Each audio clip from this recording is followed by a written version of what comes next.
Hi everyone, welcome back. ఇక్కడ ఒక example ఇచ్చాను చూడండి. She said are you blind. దీని యొక్క ఇండైరెక్ట్ స్పీచ్ ఏమవుతుంది అంటే she asked whether I was blind అవుతుంది. కానీ కొన్నిసార్లు మనం బ్లైండ్ కాదు అని తెలుసు, కానీ ఏదన్నా కింద పడేసినా లేకపోతే ఎవరికన్నా అడ్డొస్తున్నా కానీ వాళ్ళు మనం బ్లైండ్ కాదని తెలిసినా కానీ నీకు కళ్ళు కనిపించవా అని అంటారు కదా, ఆర్ యూ బ్లైండ్ అని. ఒకవేళ ఆ ఇంటెన్షన్స్తో అంటే దాన్ని ఇండైరెక్ట్ స్పీచ్లోకి ఎలా మారుస్తామంటే షీ ఆస్క్డ్ మీ యాంగ్రీలీ లేదా she asked me with frustration to work. ఒకవేళ నేను పని చేయట్లేదు అందుకని నువ్వు పని చేయట్లేదు నీకు కళ్ళు కనిపించట్లేదా అని అంటే ఆ ఉద్దేశంతో అయితే టు వర్క్ అంటాం. లేదా నేను ఈమెకి అడ్డొస్తూ ఉన్నాను అనుకోండి, అప్పుడు ఆమె ఆర్ యూ బ్లైండ్ అని ఉందంటే దాని ఉద్దేశం ఏంటి, టు మూవ్ ఏ సైడ్, పక్కకి జరుగు అని నన్ను క్వశ్చన్ చేసింది. అప్పుడేమని చెప్తాం, she asked me with frustration to move A side, questioning weather I was blind. So ఎప్పుడైనా కానీ మనల్ని చూడండి, వీటిని రిటారికల్ క్వశ్చన్స్ అని అంటారు. ఇలాగా వేరే ఉద్దేశంతో మనల్ని ఏదైనా క్వశ్చన్ చేస్తే వాటిని డైరెక్ట్ నుంచి ఇండైరెక్ట్లోకి ఎవరికన్నా కానీ రిపోర్ట్ చేసేటప్పుడు ఇలా రిపోర్ట్ చేస్తాం. అంటే మనం ఆ ఇంటెన్షన్ని కూడా ఇక్కడ యాడ్ చేయాలి, టు వర్క్, టు మూవ్ ఇలాగా. అంతేకాని డైరెక్ట్గా she asked me whether I was blind అని రాయకూడదు. అయితే కాంపిటేటివ్ ఎగ్జామ్లో అయితే కంటెక్స్ట్ ఇవ్వరు కాబట్టి ఇలాగొస్తే ఐ వాజ్ బ్లైండ్ అని పెడితే సరిపోతుంది. కానీ బయట మనం ఇలాంటివి ఎక్కువగా యూజ్ చేస్తుంటాం కదా, మన ఫ్రెండ్స్ అంటుంటారు ఏదైనా పని చేయమంటే యామ్ ఐ యువర్ సర్వెంట్ అని అంటాడు. తన ఉద్దేశం ఏంటి, నేను ఆ పని చెయ్యను అని చెప్పడం. అందుకని యామ్ ఐ యువర్ సర్వెంట్ అన్నాడు.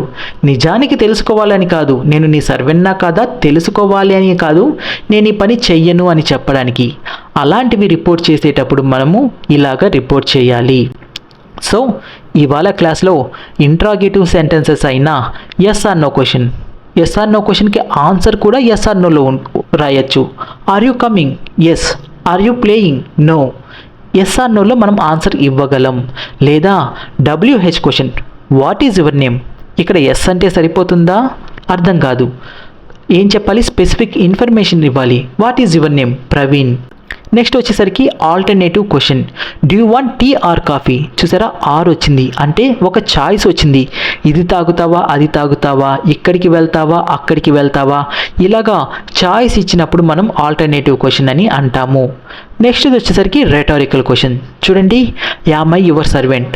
ఇప్పుడే చెప్పాను కదా, మీ ఫ్రెండ్ని మీరు ఏదైనా పని చేయమన్నారు, అతను యామ్ ఐ యువర్ సర్వెంట్ అంటే తన ఉద్దేశం ఏంటి, నేను నీ సర్వెంట్ని కాదు నేను ఈ పని చెయ్యను అని.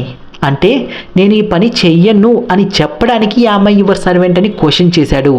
అంటే ఈ ఇంట్రాగేటివ్ క్వశ్చన్ నిజంగా తన సర్వెంటో కాదో తెలుసుకోవాలని కాదు, నేను ఈ పని చెయ్యను అని చెప్పడానికి. చూసారా, ఇక్కడ ఒక అజర్టివ్ సెంటెన్స్ అయింది. అంటే ఐ వోంట్ డూకి బదులు యామ్ ఐ యువర్ సర్వెంట్ అని క్వశ్చన్ చేశాడు. అదే ఏదన్నా పని చెయ్యి అని చెప్పడానికి, for example are you blind, నువ్వు పక్కకి తప్పుకో అని అనకుండా ఆర్ యూ బ్లైండ్ అని అంటే అక్కడ ఒక ఇంపరేటివ్ సెంటెన్స్ అయింది. అంటే ఇలాంటి రెటారికల్ క్వశ్చన్స్ అనేటివి నిజానికి అయితే ఒక అజర్టివ్ సెంటెన్స్ అన్న అయి ఉంటాయి, లేదా ఒక ఇంపరేటివ్ సెంటెన్స్ అయినా అయి ఉంటాయి. వీటిని మనం ఎలాగా డైరెక్ట్లో నుంచి ఇండైరెక్ట్లోకి మార్చాలో తెలుసుకుందాం. First yes or no question. చూడండి, she said are you working. Inverted కామాస్లో ఇంట్రాగేటివ్ క్వశ్చన్ ఉంది, అది కూడా ఎస్ ఆర్ నో క్వశ్చన్ ఉంది. ఎలా చెప్తాం చూడండి, ఎస్ ఆర్ నో క్వశ్చన్ కాకపోతే ముందు ఒక WH వర్డ్ ఉంటుంది. ఆ WH వర్డ్ లేదు అంటే ఎస్ ఆర్ నో క్వశ్చన్. అంటే ఆక్సిలరీ వెర్బ్, సబ్జెక్ట్, వెర్బ్ ఇలా ఉంటుంది. ఇలా వచ్చినప్పుడు ఇంతకు ముందైతే మనం సెడ్ వస్తే సెడ్ దట్ పెట్టాం, సెడ్ టు హిమ్ వస్తే టోల్డ్ హిమ్ పెట్టాం. కానీ ఎప్పుడైతే ఇన్వర్టెడ్ కామర్స్లో మనకు ఒక క్వశ్చన్ వచ్చిందో మనం సెడ్ని అయితే ఆస్క్డ్, లేకపోతే enquired, questioned, wanted to know ఇలా యూజ్ చేస్తాం. అంటే షీ సెడ్ కాస్త షీ ఆస్క్డ్, తరువాత ఇఫ్ని కానీ వెదర్ని కానీ యూజ్ చేస్తాం. She asked if, she asked weather.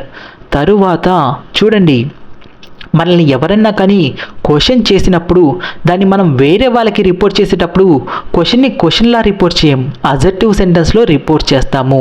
కాబట్టి ఆర్ యూ కాస్త మనం ఏం చేయాలంటే సబ్జెక్ట్ని ముందు రాయాలి. అంటే ఇఫ్ కానీ వెదర్ కానీ దాని తర్వాత సబ్జెక్ట్ రావాలి, కానీ ఆక్సిలరీ వెర్బ్ రాకూడదు. ఈజ్, యామ్, ఆర్, వాజ్, వర్ ఇవి మొత్తం ఆక్సిలరీ వెర్బ్స్. సో ఆ బీ ఫామ్ రాకుండా సబ్జెక్ట్ రావాలి. సబ్జెక్ట్ ఏంటి? యూ. కానీ యూ అనేది ప్రనౌన్ చేంజ్ అవుతుంది కదా. యూ అనేది దేని ప్రకారం చేంజ్ అవుతుంది? లిజనర్ ప్రకారం. చూడండి, మీరు ఫస్ట్ టైం నా వీడియోస్ చూస్తూ ఉన్నట్లయితే కనుక నేను డైరెక్ట్ ఇండైరెక్ట్ స్పీచ్ మీద చేసింది ఇది థర్డ్ వీడియో. మీరు ఫస్ట్ 2 వీడియోస్ చూశాక ఈ వీడియో చూడండి, అప్పుడు మీకు క్లియర్గా అర్థమవుతుంది. సో ఇది కాస్త ఐ అవుతుంది. ఐ ప్రకారం ఐ యామ్ వర్కింగ్ అవుతుంది, కానీ బ్యాక్ షిఫ్టింగ్ చేయాలి కాబట్టి దీన్ని ఐ వాజ్ వర్కింగ్గా రాయాలి. అంటే సబ్జెక్ట్ని ఇఫ్ కానీ వెదర్ కానీ తర్వాత రాయండి. అంటే యూ ఇక్కడికి వచ్చి ఐ అవుతుంది. ఆర్ వర్కింగ్ కాస్త వాజ్ వర్కింగ్ అవుతుంది. ఎందుకని? Past continuous. ప్రజెంట్ కంటిన్యూస్ని పాస్ట్ కంటిన్యూస్లోకి మార్చాలి. She asked if I was working, she asked whether I was working. దీన్ని ఇలాగా కన్వర్ట్ చేయాలి. ఓకేనా? ఎప్పుడైనా సరే అజెక్టివ్లోనే ఉండాలి. ఇంట్రాగేటివ్ సెంటెన్స్లో మనం రిపోర్ట్ చేయకూడదు. She said, has she called you? She said కాస్త she enquired, she asked, she questioned. తర్వాత ఏమని చెప్పా? ఇఫ్ కానీ వెదర్ కానీ. తర్వాత చూడండి, has she called you present పర్ఫెక్ట్లో క్వశ్చన్ చేసాం. ఇది కాస్త పాస్ట్ పర్ఫెక్ట్లో అవ్వాలి, కానీ దానికన్నా ముందేం చేయాలి? ఇఫ్ కానీ వెదర్ కానీ వస్తే దాని పక్కన సబ్జెక్ట్ ఉండాలి. సబ్జెక్ట్ ఏంటి? షీ. థర్డ్ పర్సన్ చేంజ్ అవ్వదు కాబట్టి షీనే రాయాలి. తర్వాత ప్రజెంట్ పర్ఫెక్ట్ పాస్ట్ పర్ఫెక్ట్ కాబట్టి హ్యాస్ కాల్డ్ కాస్త హ్యాడ్ కాల్డ్ అవుతుంది. యూ లిజనర్ని బట్టి ఇక్కడ ఏం లేకపోతే మీ ఉంటుంది కాబట్టి మీ ప్రకారం మీనే రాయాలి. She enquired if she had called me, she enquired whether she had called me. ఆమె నాకు కాల్ చేసిందా అని ఈమె ఎంక్వైరీ చేసింది. చూడండి, she said to Ram, has she call you? ఇందాక ఇక్కడ లిజనర్ ఎవరూ లేరు.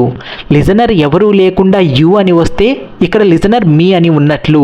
కానీ ఇక్కడ లిజనర్ ఉన్నప్పుడు యూ అని వస్తే ఆ లిజనర్ యొక్క ప్రనౌన్ పెట్టాలి.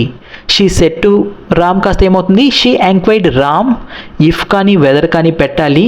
తర్వాత చూడండి, ఆక్సిలరీ వెర్బ్ పక్కన ఉన్న సబ్జెక్ట్ని రాయాలి. అంటే షీని షీగానే రాస్తాం. తర్వాత ప్రజెంట్ పర్ఫెక్ట్ కాస్త past perfect had called. You కాస్త లిజనర్ని బట్టి రామ్ని బట్టి హిమ్ అయిపోయింది. అలాగే చూడండి, ఎప్పుడైనా సరే can, may, might, shall, will ఇలా వచ్చినప్పుడు కూడా వీటిని కెన్ని కుడ్గా, మేని మైట్గా, షెల్ని షుడ్గా చేంజ్ చేయాలి. For example, he said can you help me? అది కాస్త ఏమవుతుంది? He asked. తర్వాత ఇఫ్ కానీ వెదర్ కానీ పెట్టాలి. తర్వాత కెన్ యూ హెల్ప్ మీ కాస్త యూ ముందుకు వచ్చేస్తుంది. అంటే యూ కాస్త లిజనర్ని బట్టి ఐ అయిపోతుంది. కెన్ కుడ్ అవుతుంది. అలాగే she said may I join you? ఇది కాస్త ఏమవుతుంది? షీ సెడ్ కాస్త షీ ఆస్క్. తర్వాత ఇఫ్ సబ్జెక్ట్ ఎవరు? ఐ ముందుకు వచ్చేస్తే ఐ మే అవుతుంది. కానీ ఐ స్పీకర్ని బట్టి మారుతుంది కాబట్టి షీ వస్తుంది. ఇఫ్ షీ, మే కాస్త మైట్, జాయిన్, యూ కాస్త అస్గా మారిపోతుంది. మీలో జాయిన్ అవ్వచ్చా అని. ఓకే, ఇప్పుడు WH క్వశ్చన్స్ని ఎలా చేంజ్ చేయాలో చూద్దాం. చూడండి, she said where did you find this book? చూడండి, ఇక్కడ ఒకవేళ వేర్ లేకపోతే did you find this book? నువ్వు ఈ బుక్ని కనుక్కున్నావా? Answer yes or no. కానీ ఈ ఆక్సిలరీ వెర్బ్కి ముందు ఒక WH వర్డ్ ఇస్తే వేర్, వెన్, హౌ ఇలా ఇస్తే ఇది ఎస్ ఆర్ నో క్వశ్చన్ కాదు, WH అవుతుంది. అప్పుడు షీ సెడ్ని she asked, she enquired, she క్వశ్చన్గా రాయొచ్చు. కానీ ఎస్ ఆర్ నో క్వశ్చన్ వస్తే ఇఫ్ కానీ వెదర్ కానీ యూస్ చేస్తాం. కానీ WH వర్డ్ వస్తే అదే వర్డ్ని యూస్ చేయాలి. వేర్ వస్తే వేర్, వెన్ వస్తే వెన్, హౌ వస్తే హౌ అలాగే యూస్ చేయాలి. తర్వాత మిగతాదంతా సేమ్. ఏమని చెప్పాను? ఆక్సిలరీ వెర్బ్ని పక్కన పెట్టకూడదు, సబ్జెక్ట్ని పెట్టాలి. కాబట్టి యూ, ఇక్కడ యూ అంటే లిజనర్, ఇక్కడ ఎవరు లేకపోతే అయ్యే అవుతుంది. కాబట్టి ఇక్కడ ఏమొస్తుంది? చూడండి, did you find this book కాస్త ఐ ఫౌండ్ దట్ బుక్. దీనికి కూడా బ్యాక్ షిఫ్ట్ చేయాలి కాబట్టి I had found that book. ఇక్కడ సింపుల్ ప్రజెంట్లో ఉంది కాబట్టి సింపుల్ పాస్ట్లోకి మార్చాలి. కాబట్టి యూ ఐ అవుతుంది. తర్వాత యూ ఫౌండ్ దిస్ బుక్ కాస్త you had found that book అవుతుంది. దిస్ బుక్ దట్ బుక్ అవుతుంది. ఎందుకని చెప్పాను కదా, రిపోర్టింగ్ వెర్బ్ అనేది పాస్ట్లో ఉంటే మనం బ్యాక్ షిఫ్ట్ చేస్తాం. కాబట్టి అంటే యూ ఫౌండ్ దిస్ బుక్ని కాస్త అండ్ ఐ ఫౌండ్ దట్ బుక్ని కాస్త ఐ హ్యాడ్ ఫౌండ్ దట్ బుక్గా మార్చాలి. సింపుల్ పాస్ట్ని పాస్ట్ పర్ఫెక్ట్లోకి మార్చాలి. He said where has she gone. He said కాస్త he asked, he question, he enquired. తర్వాత వేర్ వస్తే వేర్. తర్వాత ఏమని చెప్పా, సబ్జెక్ట్ని కిందకి రాయండి, షీని షీగా రాయాలి. ప్రజెంట్ పర్ఫెక్ట్ని పాస్ట్ పర్ఫెక్ట్ చేయాలి. Where she had gone. He asked where she had gone. ఇది చూడండి, she will say what time does the train leave. చూడండి, విల్ సే ఫ్యూచర్లో ఉంది. నేనేమని చెప్పాను, ఫ్యూచర్లో ఉంటే బ్యాక్ షిఫ్ట్ జరగదు. ప్రజెంట్ పర్ఫెక్ట్లో ఉంటే ప్రజెంట్ పర్ఫెక్ట్లోనే ఉండాలి. సో షీ విల్ కరెక్టే. వాట్ టైం, చూడండి ఇక్కడ WH వర్డ్ ఓన్లీ వాట్ కాదు, వాట్ టైం, ఏ టైంకి. కాబట్టి ఇక్కడ కూడా వాట్ టైం ఉండాలి. తర్వాత ఏమని చెప్పా, సబ్జెక్ట్ రావాలి అని చెప్పా. ఇక్కడ సబ్జెక్ట్ డజా కాదు, ద ట్రైన్. కాబట్టి ఆప్షన్ ఏ రాంగ్. ఇక్కడ ద ట్రైన్ వచ్చింది. తర్వాత టెన్స్ ఎందులో ఉండాలి, సింపుల్ ప్రజెంట్ ఉంటే సింపుల్ ప్రజెంట్లో ఉండాలి. కానీ ఇక్కడ ప్రజెంట్ కంటిన్యూస్ ఉంది కాబట్టి ఇది రాంగ్. ఇక్కడ చూడండి, వాట్ టైం తర్వాత డిడ్ వచ్చింది, పాస్ట్లో ఉండకూడదు, ప్రజెంట్లో ఉండాలి. ఆక్సిలరీ వెర్బ్ వచ్చింది కాబట్టి ఆప్షన్ సి కూడా రాంగ్. ఆప్షన్ డి చూడండి, షీ విల్ ఆస్క్, ఆమె అడుగుతుంది, what time the train leaves, ఏ టైంకి ట్రైన్ వెళ్తుంది అని ఆమె అడగబోతుంది. ఇంకా అడగలేదు, అడగబోతుంది. అదే మనం ముందుగా రిపోర్ట్ చేస్తున్నాం కాబట్టి ఆప్షన్ డి కరెక్ట్. ఇదే క్వశ్చన్ విల్ సే బదులు షీ సెడ్ అని వస్తే సింపుల్ ప్రజెంట్ కాస్త సింపుల్ పాస్ట్లోకి మారవాలి. కాబట్టి she ask what time the train leaves, simple ప్రజెంట్లో ఉంది. Option A wrong. She ask what time does, what time WH word తర్వాత ఆక్సిలరీ వెర్బ్ కాదు, సబ్జెక్ట్ రావాలి. కాబట్టి option B wrong. What time did, ఇక్కడ కూడా ఆక్సిలరీ వెర్బ్ వచ్చింది కానీ ఏం రావాలి, సబ్జెక్ట్ ద ట్రైన్ రావాలి. కాబట్టి option C wrong. Option D చూడండి, she asked what time the train left, simple present కాస్త సింపుల్ పాస్ట్ అయింది కాబట్టి ఆప్షన్ డి కరెక్ట్. ఇది చూడండి, she asked where have you been. She asked కాస్త షీ ఆస్క్డే అవుతుంది, వేర్గానే వస్తుంది. తర్వాత వేర్ తర్వాత సబ్జెక్ట్ రావాలి. యూ అంటే లిజనర్ ప్రకారం ఐ అవుతుంది, యూగానే ఉంది. Option A wrong. Where was I, where తర్వాత సబ్జెక్ట్ రావాలి. Option B wrong. వేర్ తర్వాత సబ్జెక్ట్ రావాలి, ఆక్సిలరీ వెర్బ్ వచ్చింది. ఆప్షన్ సి కూడా రాంగ్. Option D correct. చూడండి, ప్రజెంట్ పర్ఫెక్ట్ కాస్త పాస్ట్ పర్ఫెక్ట్ అయింది. She asked where I had been. Option D correct. ఇప్పుడు ఆల్టర్నేటివ్ క్వశ్చన్ చూద్దాం. చూడండి, he said do you want tea or coffee. ఎప్పుడైనా సరే ఇలాంటి ఆల్టర్నేటివ్ క్వశ్చన్ వచ్చినప్పుడు మ్యాక్సిమం 6 వస్తుంది, కొన్నిసార్లు రాకపోవచ్చు. ఇలా 6 వచ్చినప్పుడు మనం హీ ఆస్క్డ్, చూడండి ఇఫ్ని కానీ వెదర్ని కానీ యూజ్ చేయం, ఓన్లీ వెదర్నే యూజ్ చేస్తాం. ఎప్పుడైనా సరే మనకి చాయిస్ వచ్చినప్పుడు వెదర్ని మాత్రమే యూజ్ చేయాలి, ఇఫ్ యూజ్ చేయకూడదు. హీ ఆస్క్డ్ వెదర్, మిగతాదంతా సేమ్. ఇక్కడ రిపోర్టింగ్ వెర్ పాస్ట్లో ఉంది కాబట్టి సింపుల్ ప్రజెంట్ ఉంటే సింపుల్ పాస్ట్లోకి మారిపోతుంది. అయితే ముందు ఏం చేయాలి, సబ్జెక్ట్ ముందు రాయాలి, ఆక్సిలరీ వెర్ తర్వాత పెట్టాలి. యూ ప్రకారం listener, I wanted, simple present కాస్త simple past. Whether I wanted tea or coffee. He asked will you come with me or stay here. చూడండి, హీ ఆస్క్డే అవుతుంది. తర్వాత ఏమని చెప్పాను, ఇఫ్ వస్తుందని చెప్పానా, ఆర్ అని వచ్చింది అంటే ఆల్టర్నేటివ్ క్వశ్చన్ చాయిస్, అప్పుడు ఇఫ్ రాకూడదు. కాబట్టి option A wrong, option B wrong. Option C and D చూడండి, she asked me whether I would come with him or stay here. ఇక్కడ హియరే అయింది. ఆప్షన్ డిలో మాత్రం హియర్ దేర్ అయింది. చూడండి, మనం కాంపిటేటివ్ ఎగ్జామ్స్ రాసేటప్పుడు కంపల్సరీగా హియర్ దేర్ అవ్వాలి. బయట మాత్రం చెప్పాను కదా, ఒక్కొక్కవేళ మనం అక్కడే ఉండి అక్కడే రిపోర్ట్ చేస్తుంటే హియరే అవుతుంది. అలాంటప్పుడు ఆప్షన్ సి కరెక్ట్ అవుతుంది. కాంపిటేటివ్ ఎగ్జామ్లో మాత్రం ఆప్షన్ డి రైట్ అవుతుంది. నెక్స్ట్ చూడండి, రిటారికల్ క్వశ్చన్స్ని ఎలాగా డైరెక్ట్లోంచి ఇండైరెక్ట్ స్పీచ్లోకి మార్చాలో తెలుసుకుందాం. She said, how can you be so careless. చూడండి, మనం ఏదన్నా కింద పడేసాం, సరిగ్గా చేయలేదనుకోండి, అప్పుడు అరే నువ్వు ఇంత కేర్లెస్గా ఎలా ఉంటావురా అని ఎవరన్నా క్వశ్చన్ చేశారనుకోండి, వాళ్ళ ఉద్దేశం నేను ఇలాగ ఎలా చేయగలిగాను అని కాదు, నువ్వు కేర్లెస్గా ఉన్నావు అని ఒక డిస్బిలీఫ్ని వాళ్ళు ఎక్స్ప్రెస్ చేస్తున్నారు. అలాంటప్పుడు మీరు డైరెక్ట్ నుంచి ఇండైరెక్ట్ స్పీచ్లోకి మార్చాలంటే చూడండి, she asked if I could be so careless, ఇలా చెప్తామా? చెప్పం. She exclaimed in disbelief how I could be so careless అని అంటాం. ఆప్షన్ సి, ఆప్షన్ డి దగ్గరగా ఉన్నాయి, కానీ ఒకే ఒక చేంజ్ ఉంది. ఏంటి? హౌ పక్కన కుడ్ ఉంది, హౌ పక్కన ఐ ఉంది. నేనేమని చెప్పాను?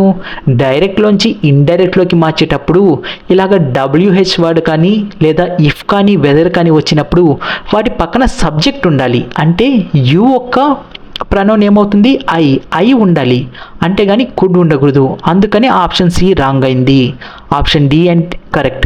She exclaimed in disbelief how I could be so careless.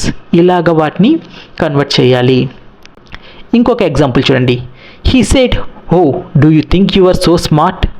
మనం ఎవరినన్నా కానీ ఓ నువ్వేమన్నా స్మార్ట్ అనుకుంటున్నావా అని క్వశ్చన్ చేస్తున్నామంటే నువ్వు అంత స్మార్ట్ కాదు, నువ్వు అలా అనుకోవద్దు అని చెప్తున్నాం. సో ఇది కూడా ఒక రిటారికల్ క్వశ్చన్. దీన్ని ఎలా చెప్తామంటే సర్కాస్టికల్గా అయితే సర్కాస్టికల్లీ. చూడండి, he asked sarcastically if I, చూడండి ఆప్షన్ సి, ఆప్షన్ డి చూడండి, I think I was so smart. ఇక్కడ సింపుల్ ప్రజెంట్ వచ్చింది, సింపుల్ పాస్ట్ వచ్చింది, కానీ ఇక్కడ రిపోర్టింగ్ వెర్బ్ ఎందులో ఉంది? హీ సెడ్, పాస్ట్లో ఉంది. కాబట్టి ఐ థింక్ కూడా ఐ థాట్ అవ్వాలి. అందుకని ఆప్షన్ డి కరెక్ట్ అవుతుంది. He asked sarcastically if I thought I was so smart. So ఇలాగా రిటారికల్ క్వశ్చన్స్ని కూడా డైరెక్ట్లోంచి ఇండైరెక్ట్లోకి మార్చాలి. ఓకే, నెక్స్ట్ లెసన్లో మనము ఇంపరేటివ్ సెంటెన్సెస్ని ఎలా డైరెక్ట్లో నుంచి ఇండైరెక్ట్లోకి మార్చాలో తెలుసుకుందాం. ఈ వీడియో మీకు నచ్చితే లైక్ చేయండి, షేర్ చేయండి, సబ్స్క్రైబ్ చేయండి. Thank you.